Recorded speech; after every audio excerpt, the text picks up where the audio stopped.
and welcome to the Diaspora platform, the show that brings people and the world together. You know, the village of this world has become smaller. We call it the global village. People are traveling and shoveling in life from east to west, north to south, looking for something I don't know. And this show is bringing such people together to tell their stories, success stories, difficulties, failures, and what have you. And so mostly the people who have come to settle in Ghana to work and to do other businesses. So don't go away. I'm going to bring you a very exciting young man who's going to share his story with us. Back in a moment, back in a moment.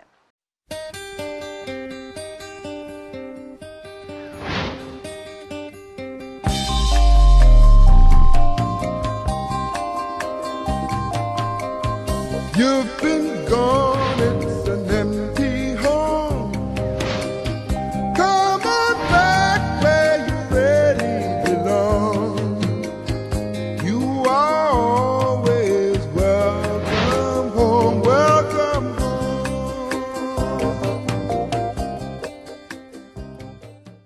Welcome back to the show. This is the Diaspora platform, the show that brings people and the world together. Thanking my sponsors, I begin with X Mineral Water. This is all natural water. You can find this in all the leading shops in Ghana. And we have the extra virgin, Ava extra virgin coconut oil. This is the oil you need for your family. Change your oil, save your life. And the almighty Emerton. Emerton is a facelift in a box. It's for both males and females. Emerton makes your skin grow younger, 15 to 20 years younger. I'm sure you like that. And I want to thank Walter Wood Collections. Walter makes me look all beautiful in these beautiful outfits. Thank you, Walter. And Teston Brushes does my face and makes it all that. So join me to welcome my guests to the show. Today we have Mr. Mark Kwaku Obeng Apau. Mark is a strategic consultant, and also he does enterprise and things, including investment banking and so many other things. Mark, Apau, welcome to the show. It's exciting. So yeah. It's exciting That's to have right. you. Yeah, I know you're a busy man on the walk, on the run every day, and so thank you for making time to be with us. It's a pleasure to be here. Thank Yes. you. Yeah. My viewers would like to know who Mark is. When we say Mark, Kwaku Obeng Apau, alias Mr. President Reagan. Yeah, that's right. Who are we talking Well, about? snapshot is that I am trained as an investment banker and a strategic consultant. So that's what I do for a living, actually. I'm a very happy guy, and I'm here to help you have a chat on the diasporian issues. Hallelujah to that. But tell us a bit about your background. Okay. I mean, I know that you have been in the U.S. for a long time, but before you did go there, who are you? Okay. Where were you born, and who exactly is Kwaku? Well, I'm an Equiapian boy, so obviously rural Eastern region boy. Accra Academy, my secondary school. Bleo, that's right. And then went to the University of Cape Coast to do my Bachelor of Commerce degree. In the early 2000s, I was in Britain, the University of Wales. That was my first diasporian encounter. Nice. But I went to study, I did my MBA in Banking and Finance, the University of Wales. And I got back to Ghana, snapshot, worked for a year for 2 local banks. And then I found my way in New Jersey. New Jersey. Was it during the Obama time or it was towards the latter part of Bush into the Obama era. The junior Bush. Exactly, the junior Bush. Yeah. And then after 3.5 years, back to Ghana and then to Johannesburg. So I've been in and out, and I'm one guy. I am a man of many parts, and I've been in many parts of this world for so many reasons. So it's good to be here to have a conversation. All right. All right. I'm happy to have you. Of course, I know that just like you're just saying, you had gone through Wales. Is one of the places that I love. Yeah. But I never got an opportunity to live there. But I love Wales. And how was your experience like? I mean, when you first traveled outside Ghana, was it how you envisaged it to be? Were you disappointed? Were you excited? Were you wowed? I mean, how was the experience like? Very good question. I had read a lot. I mean, I must be very honest on that. I started watching CNN many, many years ago when I was in secondary school. Really? So I was intellectually or mindedly exposed somehow. But there's always a gap between what you experience on TV or you read to the actualities. I must be very frank. When I was going first, I went through Holland to spend a month with a Dutch family. So we were in Holland, we were in northern France, and also before I went to Wales. So getting to Wales, I was almost psyched up mentally for the difficulties on the ground. I knew there were going to be difficulties. But then, welcome, Buffalo Soldier. You always fight on arrival and fight for survival. Yes. So there were a couple of slippages back and forth. But because it was for educational purposes, it finally settled the way I expected. Yeah. And I graduated with my MBA. And then after a few months, back home to Ghana to work. You know, so that is all I can say about it. So during your trips through France, did you learn any French? Not at all. It was snappy through Belgium, Liège, and all that. And then, so it was all 1 month, that part of the world. Okay. So I didn't have the opportunity to learn except to learn a few Dutch words, thank you, and all that. And danke. Yeah. And then I moved to Wales. Okay. And then Welsh, the Welsh people tell you Welsh is a difficult language. So all I know is Croeso, which is welcome, or Akwaba in our Ghana. Croeso. Okay, so when I say Croeso, yes, and you say what? Thanks. Okay, danke. Yeah, danke. Nice. So today you've learned Croeso, danke. And so during the in and outs of Ghana, and you worked here before you went back out, how was the ground like? Was it like now it is now, or how was the grounds like those days when you were there? Well, very good question. I worked for a local company proud to my your exit. My exit. And so I was in the books of the company, I was a very good staff. Nice. So my job was actually preserved for me. I think the driver to come home immediately was that before I finished my last exams, I had a call from the CEO that if I were ready to come home, my job was reserved for me. I must be very honest and give due to where it belongs. So I didn't have the appetite at all to hang around in Europe because I knew that I left Ghana as a branch manager and coming back home, you get a notch up in, at the time, a new company. The company is gone off cliff, so I'm not going to talk about the company. Yeah, so it was there. My job was secured for me, and the company gave me logistical support to move around. So it was good to come back and pay the company, say thank you for the logistics. Wow! And that was how come I got home in time to come in and still be. So it was good. My journey was good. It was good. So you just said something very exciting and intriguing, which is, when you were, even while you were away, your company assured you that because of your humility and hard working and your attitude while you were working with them, that's right, they kept your job for you. Absolutely. Wow. They kept your job for you. And that's Prince Kofi Obeng. Wow. At the time kept my job for me. While there were people here in Ghana looking for jobs. My job was kept. No doubt about it. And so it made it easier for you to forget about living abroad, coming home. So this is what we are talking about, Diaspora platform. We want to make people understand that your attitude can contribute to your coming back. Perfectly. You know, so you know what? Let's hold the thought right there. I'm going to take a short break. Good. And then when we come back, we'll go back to the discussion on coming back and coming back home. Back in a moment.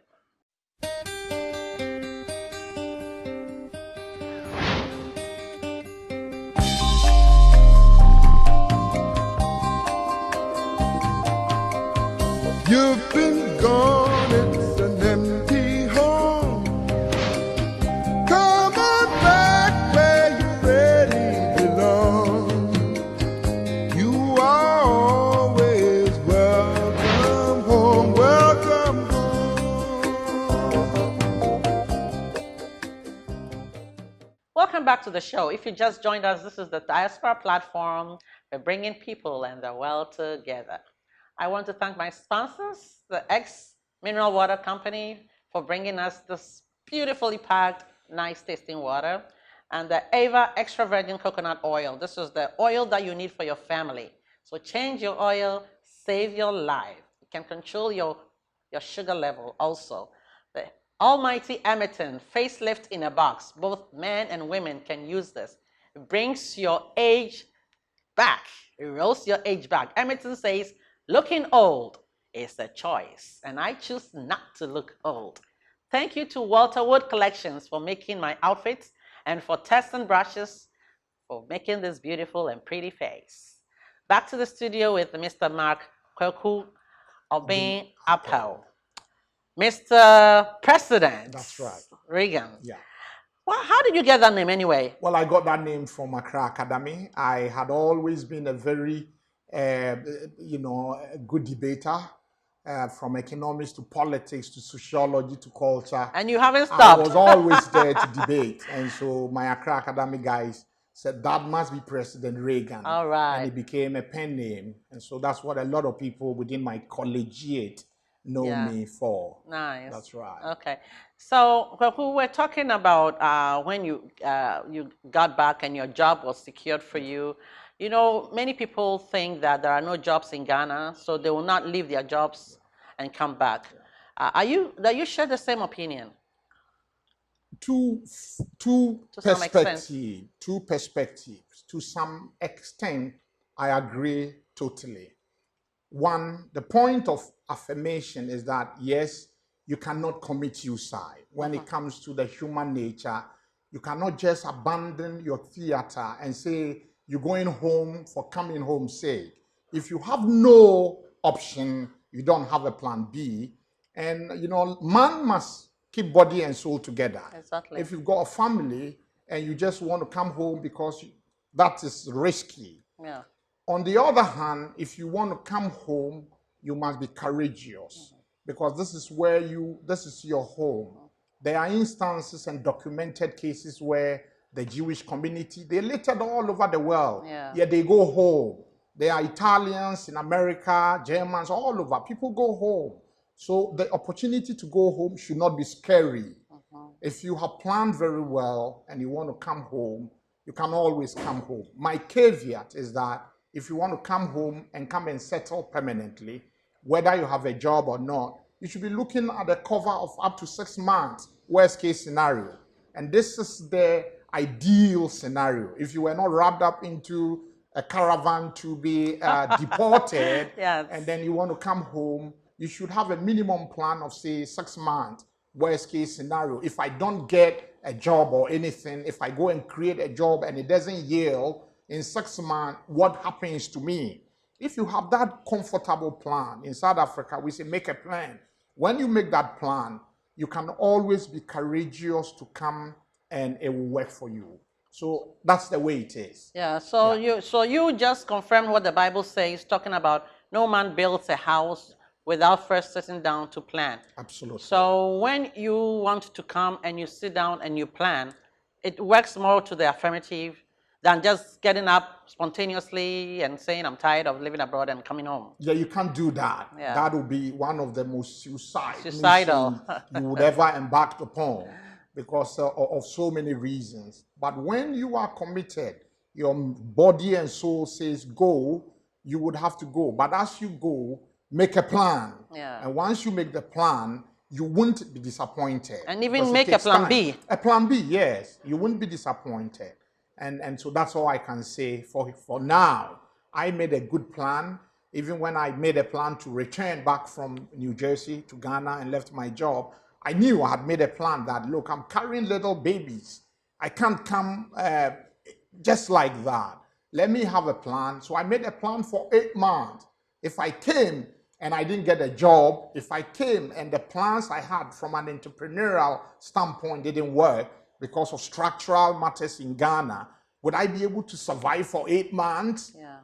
And once I answered that call, then I was ready, went into my bedroom and talked to my God. I said, this is my motherland and I need to come back. Yeah. You show me the way Exactly. and let your will be done. Let your and will then be I'm done. here, Let your and will be done. I don't regret. So talking about that, that takes me back to your life in New Jersey. Yeah. At what point did you eventually decide to leave Ghana? Because you had a job that had waited for you, That's right. and you came and eventually had to leave and go back. Yeah. And this time you didn't go to Europe, you went to the USA. That's right. What triggered that trip? And tell us if it was a good decision. Very searchy questions indeed, and I'm sure you're going to get a lot from me at this point.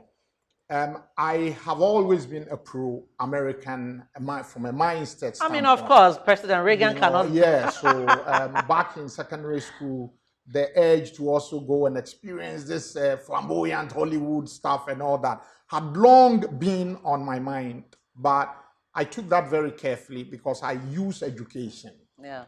Now, I was in Wales and almost graduating when my David and Jonathan brother in America now kept calling me to come straight to New Jersey without coming to Ghana. Then I resisted that temptation. I told him I went through a lot to pay my school fees in Wales. And so I wasn't coming to America in that same To come and fashion, struggle again, because yeah. I didn't want to struggle. I was a postgraduate. I was in my early 30s. And I said, no, there's a job for me in Ghana. I am not coming like that. So I managed to convince him that let me come to Ghana and organize myself first. He bought into the idea. Then I was here also to remember I had the benefit of a job that was kept for me. Yeah. So I needed to show grace. Gratitude. I need to be Grateful. gracious. Yeah. So when I came, I knew I'll go to the US, but I took a year and a few months before I went to New Jersey. My David and Jonathan brother was on my neck to come because we're growing, and he thought that I needed to experience the American way of life. And then we move on. So that's how come I moved to New Jersey. So that was a true David and Jonathan It was, relationship. yes. Frank is in New Jersey now. Wow. And he knows when he hears my voice. That's my brother. He is. It was very good to get that pressure from him. And I took it and I went to New Jersey. Wow. So your life, did you land first in Jersey and you settled there, or you had to go around other states? Well, the great news, I was in Jersey. Newark International Airport was my first exposure to America. And I was in Jersey all out. Of course, I visited the other states, but I spent 3 years, 3 months in New Jersey. And that's it. You know, I'm a 28-year veteran of Jersey. Wow, that's I'm a fine. Jersey girl. I ran up into you once, but I didn't know you had been there that much. Yeah, so I'm a grandmother in Jersey. Yeah, so fine. well, it's exciting. Tell us a bit about your life in New Jersey and what you think you achieved by making that life change. I must be very honest on this one. I achieved a lot. A lot happened to me in 3 years. It's unthinkable. But it didn't come easily. It didn't come on a silver platter. There were a couple of misinformation, not misinformation as it were, because when our brothers are in diaspora, there are things they cannot say on phone. Yeah. They cannot say that electronically. Cannot be very truthful, huh? Yeah, so, I mean, and I understand. I mean, at some point, I needed to see if I can find the biblical underpinnings of what happened. And I remember Abraham actually lied about his own wife. Yeah. It didn't end there, but they were in the diaspora. Yes. And when you are in the diaspora, you don't volunteer information. Exactly. This is really across international divide. Yes. So you don't volunteer information. And so when you begin lying, you have to lie to the lie end. all out. So that's the tricky part. And so our brothers won't tell you everything on phone, or they won't put everything on the internet. So there were a couple of things my David and Jonathan brother didn't tell me. So when he welcomed me at the airport, we spent almost 5 hours at the airport and we hadn't gone home. Just chatting. And I said, Kofi, is this the same experience I'm going to go through as I did in Heathrow? Because when I went to Britain from Holland, Schiphol to UK, to London, someone was to have picked me home and the guy disappeared. Oh my Lord. He disappeared forever. It took him 3 months to come back to apologize to me. Are you serious? When I had gone stranded and all that. Huh. So I had that experience and I said to Kofi, what are we doing at this airport? Is this the same drama I'm going to go through?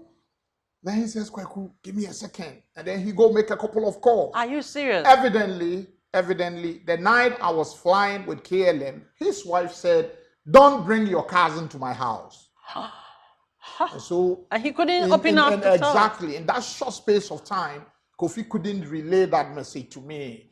And so Kofi was battling, welcoming his David and Jonathan brother and his wife, who said, don't bring your cousin to my house. So we're stuck at the airport for almost 5.5 hours. And you were tired. And I was tired and freezing, actually. Oh, he didn't bring you a And jacket? Kofi, he didn't. He was moving around. That's my brother. Brother, said, Kofi, it is enough. What's going on? Tell me the truth. I sense that there is trouble. And then he said, you are my brother. My wife doesn't want you. When you bought the flight, my wife says, don't come to my house. So I can't take you home. I'm trying to make an alternative arrangement for you. If you bear with me, it will be well. So from day one, just at landing, I was already in crisis. The only good news for me was that because I had had a very funny experience going to school, having to work for 3 jobs to pay for my MBA in Britain, I was organized. I had some good money in my wallet. So, well, I had a cover in America, at least for the next 6 months or so. I was very good. I could pay my bills way in and out.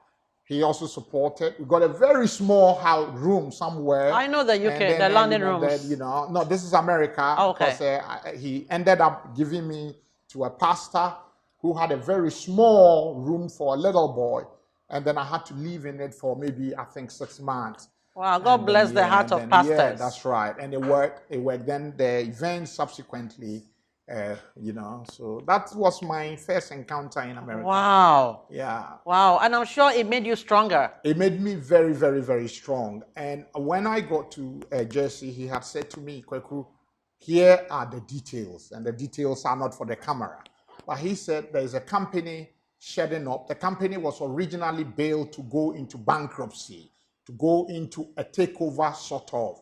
And all the workers had left. So the company was seriously looking for people with skills. And so you were a finance guy. I spoke to a consultant, and then he told me to tell you to come. So let's go see him and see what you can do. You can't work with your visit because once you are traveling, you are on a visitor's or tourist visa. You cannot work with that strictly, especially mainstream job. You couldn't do that. Yeah. So we saw him and he says, okay, we can do something. At the time, it was relaxed. Yeah. America was fairly relaxed, unlike today. So, well, they got me a temporary residence permit and I used that to work. Wow. So Grace was also. And so this was still your Jonathan brother? This is still my Jonathan. Did you know his wife? I didn't know. I had never met the wife. He got married over there? He got married over there in America, a Ghanaian though, but I had never seen her before. We had spoken on phone a couple of times, even in Britain with them across the aisle, but I hadn't met her. And you didn't do anything to offend her? Not at all, not at all. It turned out finally that in my last days, we reunited, they spent time with me. I even had to give them my own SUV to convey. They were moving from one apartment to another apartment, and I gave them my own SUV to help them convey their stuff. The Lord had vindicated me, I didn't have to be emotional about anything. Wow. Yeah, so talking about the Lord vindicating you, that excites me. I want to know a little about your religious background. Yeah, I'm a Christian. I'm a faith believer. I worship with Winners Chapel, Ghana. Oh, okay. So, yes, I have a strong faith. Leadership and faith, they go together. They do. If you aspire to be a good leader and you don't have faith, unfortunately, I don't know how that leadership battle will ever survive. Yeah. This is my conviction. Yeah. So I'm a faith believer, Yeah, tongue talking. Not tongue talking, but I am a teacher. So that's my field. Nice. Yes. So. Nice. So tell me, the story you had in the US is very typical. It's not isolated. Many people go through that. So I have a message that I talk about called gratitude. And I tell people that whenever you travel abroad, the first person or the person who picks you from the airport gives you a place to spend the first night. Never forget that person. Because in America, if somebody leaves you at the airport, Yeah. the next time you open your eyes, you'll be on the same flight that brought you there. Yes. So people who meet you at the airport, you must be very grateful to them. But now you see people who travel and the people that brought them become their enemies for one or two reasons. I'm happy that yours ended well. Yeah, it's a small mindset way of looking at the world. The event will come your way. Some are bitter, but just to show you the glory of God. Yes. If I had been bitter or negative, I remember my wife was in Boston. Yes, I know Akuya. My Yeah. wife was in Boston as well, waiting for me to settle so she could join me in New Jersey. When I was going through the hassle, my brother-in-law in Boston says, get him to come and live with us. And I said, no, I didn't come here because of my wife and my brother-in-law. I came here because of Kofi. I need to have strong mindset and a good heart to survive, to endure a little. So at some point when my wife joined me from Boston, my wife could not immediately contain the stress. So there were a couple of issues. My wife would say, oh, yeah, don't do. I said, no, the battle is the Lord. That's right. The Lord is going to fight for me, and the Lord is going to show what you do for me. If I start fighting battles, the Lord will say, okay, Kwaku, if you are capable of fighting all your battles, go ahead. God bless you. So I was more restrained, and He gave me an opportunity to mature properly. Yeah. So I was very calm. And yes, in 6 months down the line, now the people who had called doom for me, because in the churches I used to go, they said, well, this is a manager, he left his work, he's here stranded. There were a couple of funny commentary about me that were emotionally quite daunting. Yeah. But those moments made me strong. And I went on my knees, scanned all the internet cafes and everything. And then I had this job with this energy giant, public service enterprise, PSC&G. Wow, that's a big one. You know, monopoly, yes. you know, energy and electricity and gas company. And the very same people who had giggled and laughed at me that I had gone down now started broadcasting that. Come and see what the Lord has done for this Hallelujah. man again. So if you fight your own battles, that's up to you. Yeah. I don't fight my battles. When they are spiritual battles, I leave that for God. Go on my knees and say, God, fight for me. The battle is yours. The battle is the Lord's. So that's how it worked. And Public Service Enterprise Group, I thank them so much. It was really an exposure I had that I think it also redefined the Reagan, the Kwaku Obeng Apau. It redefined me properly. And part of the redefinition was that I was hired as a financial analyst in an electricity and gas nuclear powered entity. In Ghana, you have gone through school, all you know is debit, credit, accounting, loan.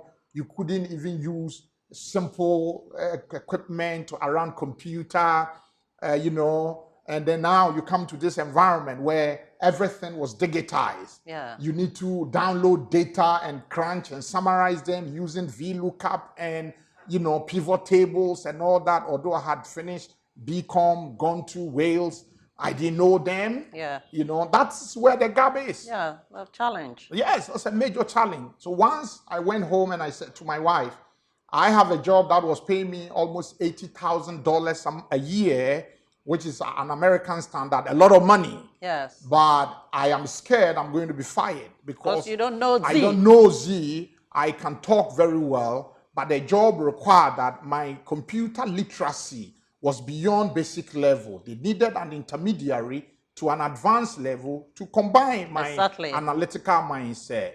Yeah. Now here you are. So I quickly enrolled Saturday, Sunday evening, and then to just polish up my computer skills. Wow. And it worked perfectly. So in 3 months down the line, then I was now crunching data. I was downloading them. I was user friendly and you were confident. And I was very confident. And so at some point they called me the Kofi Annan of PSCG. Wow. Because I could combine data and explain, especially on conference calls where everybody was tuning in from New Haven to Canada and everything. PSCG is a Fortune 500 company. It is. It's a huge company. where as a financial analyst, every Monday morning, you are now there and then you are doing forecasting and analysis. And I enjoyed that a lot, and it gave me a lot of platform. Wow.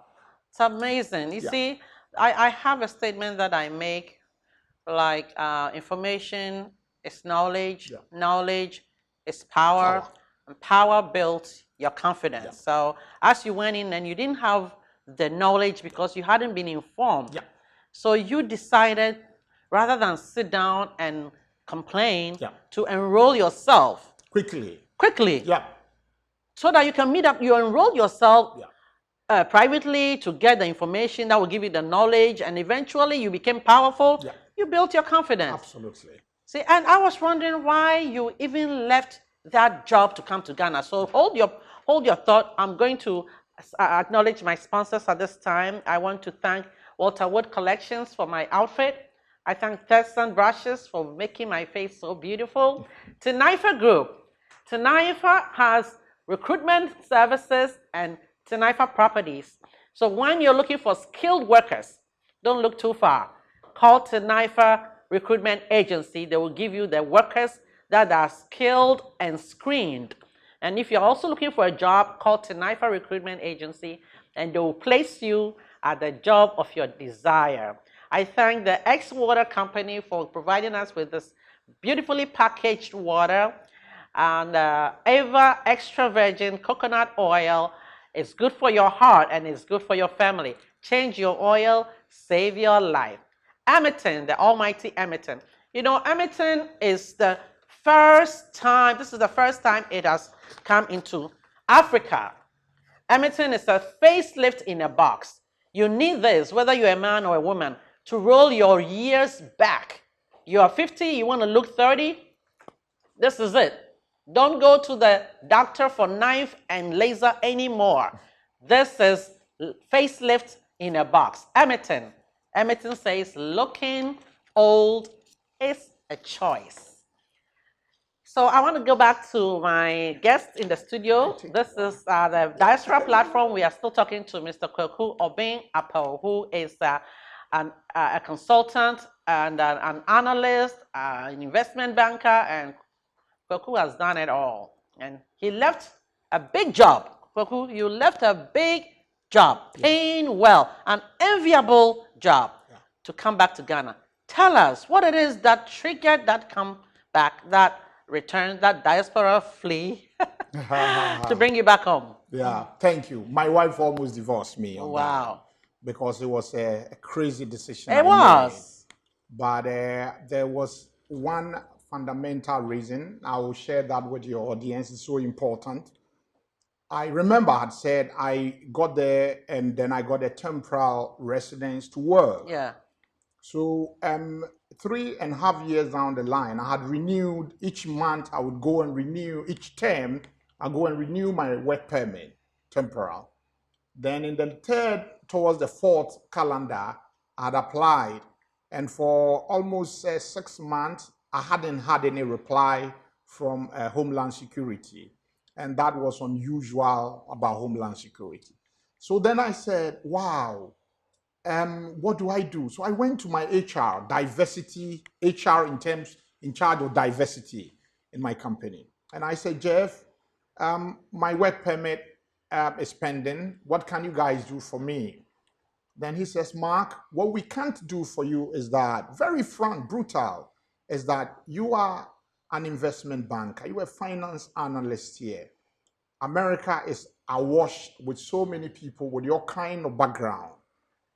We are not allowed to come to Homeland Security and facilitate your type of residency or permanent work permit. If you had engineering background, if you had computer science background, if you had mechanical engineering background, then we would be allowed procedurally to pursue your work permit for you.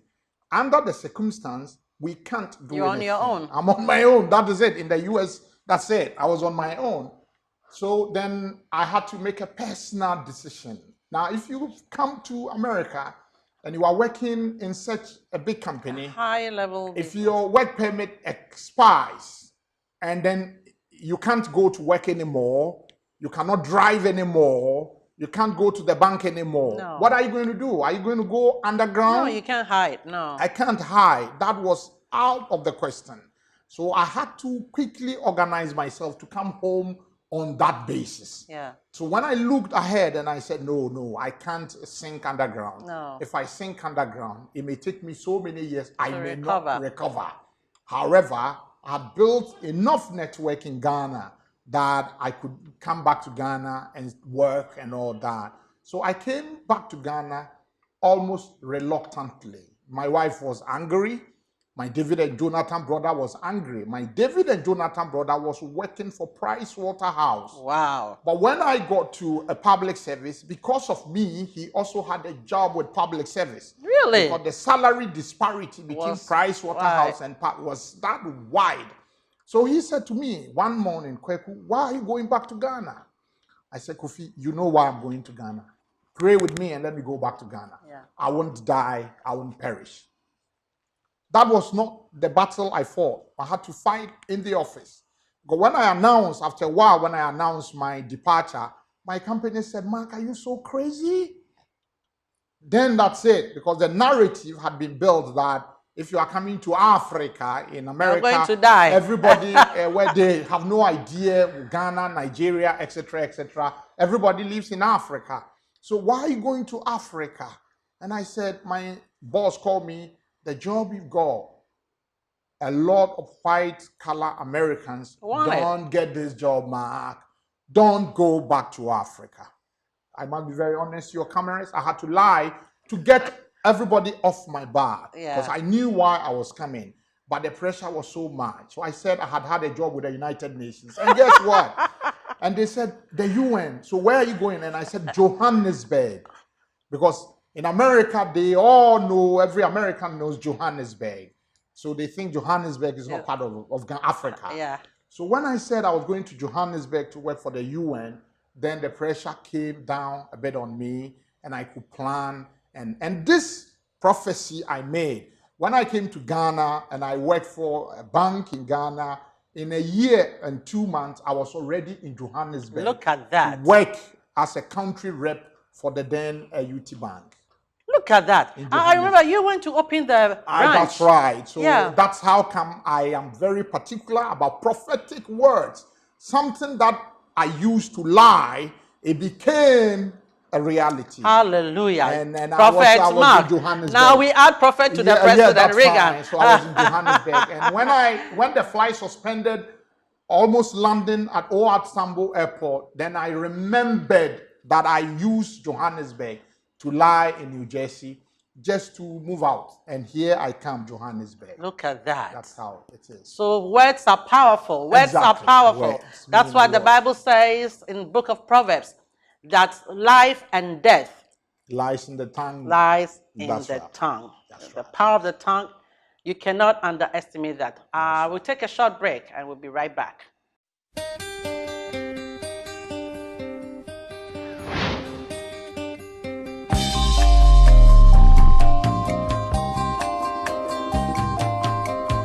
You've been gone, it's an empty home.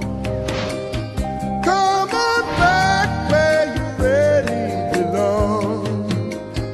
You are always welcome home, welcome home.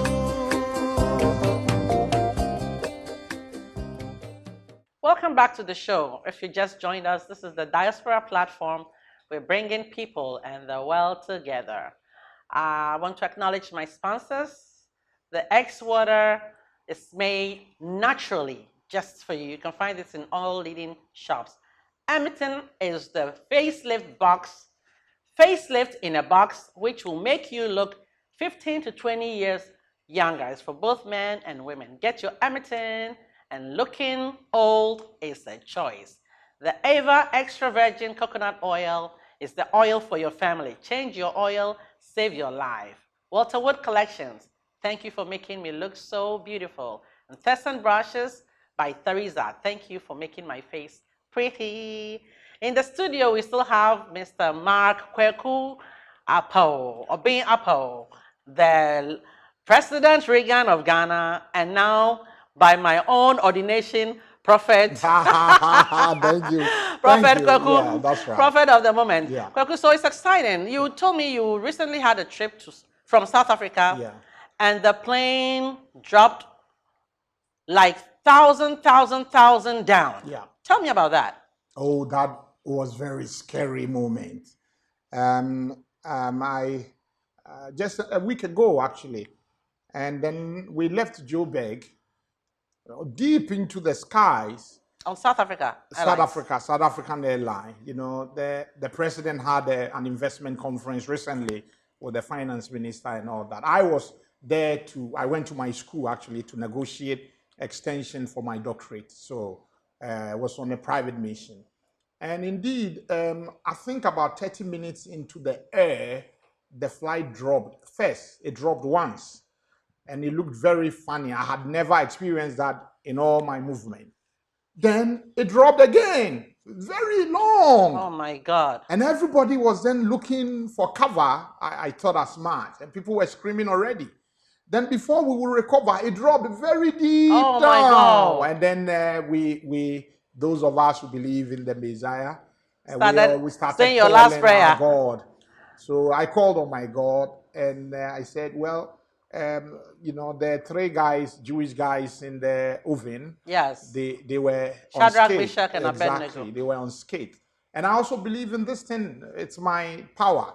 The power that rose Jesus rolled the stone, the resurrection power. Yes. It's a very, very strong Yes. incantation. Yes. When you are in difficulties, and even if you don't know God, recite that. Yes. And then, so that's my faith. When I called that and I said, you can't kill me here. Yes. You have assured me I shall never die. I have my children. And then I have my little kids around there. One of the gifts I had in America got incredible, beautiful girls. Yes. Yes. And so you can't let me die, God. And you use me as an apostle to preserve souls. And he spared he you. stabilized. And then the crew apologized that it was very turbulent. And so they were very apologetic. But it was smoother thereafter. And we landed. Then I saw the finance minister when we landed. I said, Senior, were you on the flight? I said, yeah. It was very turbulent. We thank God. But God is always in control. Amen. Yeah. Amen. Tell us, Kwaku, my viewers will be happy to know, since you came to Ghana, how is life in Ghana? Well, that's good.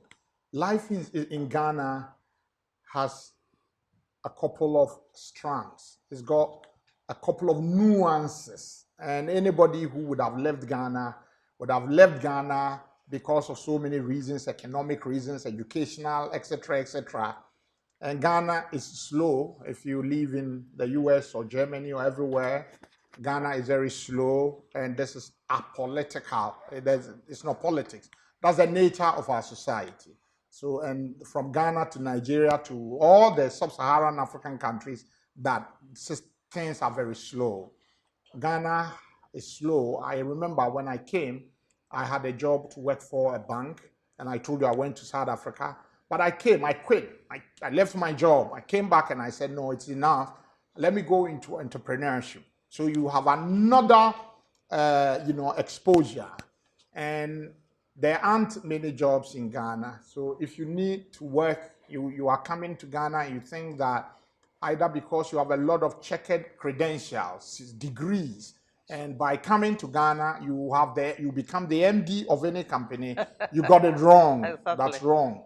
If you were also coming, and you were coming with a business idea, and you thought that by the flip of a finger, everyone will bow down for you and give you the passage, and your business will be as Facebook or otherwise, or Warren Buffett, then again, I've got a wrong message for you. Yes. It doesn't work like that.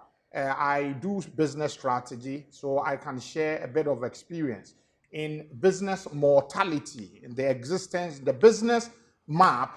It is said that the mortality rate in business is that for every 100 businesses that are set up, 70 of them die in less than 5 years. And this is a global statistics. Wow. It is not just peculiar to Ghana.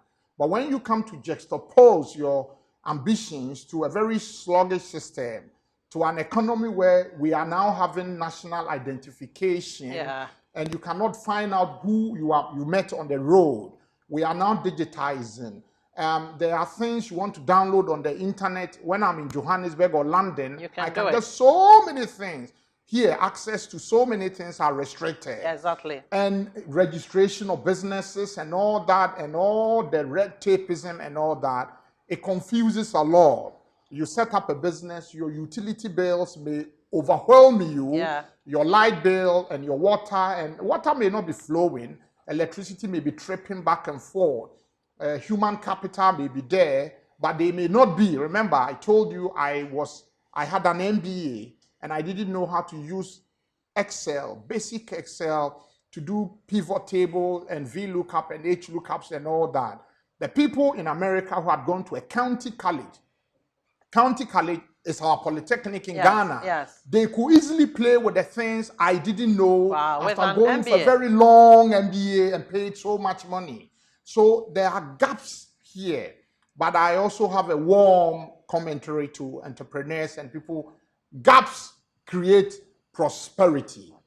The gaps in life create prosperity. Exactly. Our market is still a very confused market. Evolving. There are opportunities in the confusion. Yeah. When you've got a stable market, you don't make money. Because stable market is stable. Everything, you can't make profit beyond, say, 15% in a stable market. In Ghana and Nigeria and all these, unstructured environment, if you can find a niche, you can make as high as about 60% margins on your transactions. Exactly. And so if you see the Westerners coming here with dollars looking for opportunities to make money, that is the reason why. Yeah. So it's not smooth. You may not have your taps flowing. Your light may not be on, as it were. Your ACs may not be firing. Documentations may be problematic. Labor may not be very, very skilled. But if you, with time and patience, if you find your own niche, you can be a megastar. Yeah, you can be a megastar. Yeah. So if your labor is not working, Tanifa Group is there to give you the skilled labor that you need. And also, at this point, we are rounding up. So, Kwaku, can you tell my viewers who are thinking about resettling in Ghana, can you tell them, look in the camera and tell them if it's a good decision to come back and settle in Ghana or they should forget about it? Very good one. I have a friend whose CV is on my desk as I talk. He's moved 6 months down the line from Minnesota. Yeah. How do you say that in America? Minnesota? Minnesota. Minnesota. And he's been here for 5 months, almost 6 months. And a guy referred him to see me to see if I can push his CVs around. And he says, buddy, I'm tired. What do you think? I said, it's okay you are here for 5 months. Don't be in haste to run away. Take it easy. If you can, spend a few more months and then see what happens. I'm going to push your CVs around. This is a guy who's very qualified, to hold on. On the same platform, I will say to everybody, I'm inviting my David and Jonathan brother to also come home. He hasn't been home for the last 18 years. Wow. He says he's coming because I've actually succeeded on the ground. He's coming next year. Anyone who wants to come anywhere, this is your motherland. There is nowhere like home. I have a message. I'm writing a book on funeral homes. Hey. I always say to my friends, a lot of people in the diaspora, they work and make money, work and struggle. They build houses.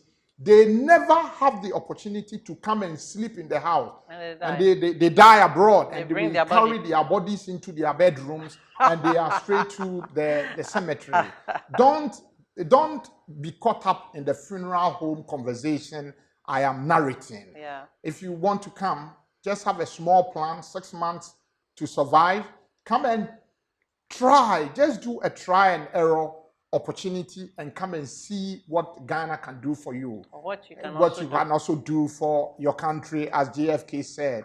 Ghana is a democracy, freedom, press is everywhere. You can always do a lot. Information technology is all over. There are opportunities to look and sniff. And that's what entrepreneurship is about. Don't come wanting to work for ministries. I think that is an old-fashioned thinking. Yeah. Come and help create opportunities so we can build a better Ghana for our children's children. A better Ghana for our children and our children's children. Well, on that note, I don't know what more you want to hear. If you're thinking about coming to Ghana, or if you are not even thinking, I want you to consider it, because we can build Ghana together. The Americans think that they can build America together and make America great again. We must also make Ghana great and make it great again. On that note, I'd like to thank you, Kwaku. I know that people have heard you. They have enjoyed your story. They have taken note of a few things. So thank you for coming to spend and share your story with us.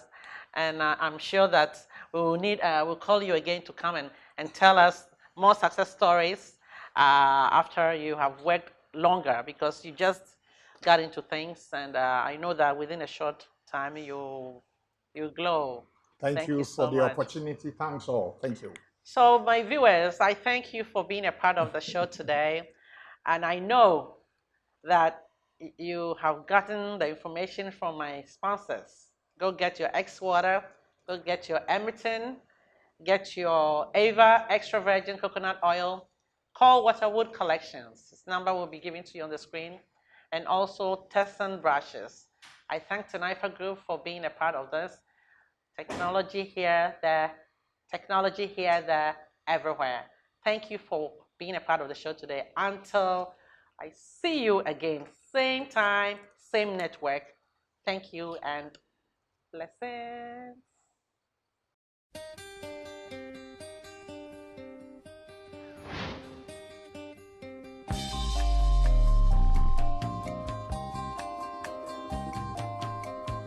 You've been gone.